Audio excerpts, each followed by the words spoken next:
what would you do if your child's doctor recommends a big change, but the person you rely on most for childcare will not follow through with it?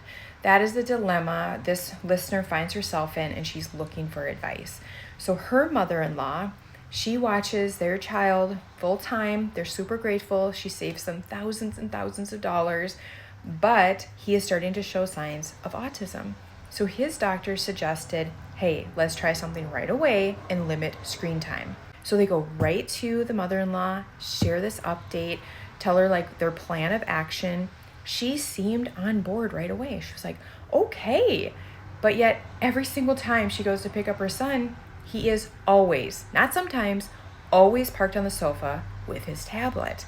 And she's just like, oh my gosh. So she'll gently remind her mother-in-law, remember what the doctor said. And again, the mother-in-law's like, yep, I know. Yep, we're limited screen time, as if he's not just on his tablet.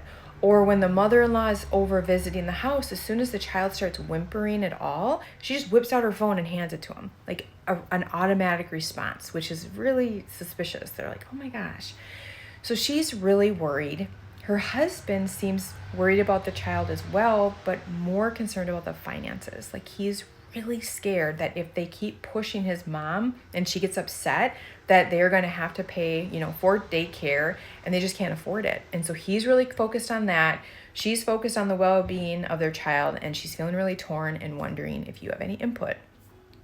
For me, if this was happening to my child, I would put their well-being ahead of financial concerns, just because as parents, it is our job to protect them and also put them in environments where they have every opportunity to thrive. So I would first sit down with my husband, have another heart-to-heart, and just say, listen, we have to go to your mom with empathy, because maybe she just doesn't understand the gravity of this situation. We need to help walk her through resources, invite her into the doctor's appointment so she can hear it directly from him.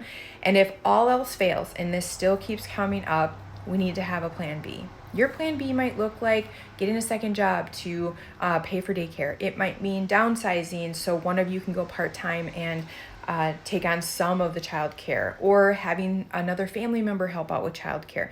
You can get creative, but I would have a plan B going into the talk with my mother-in-law, and then I would just monitor it.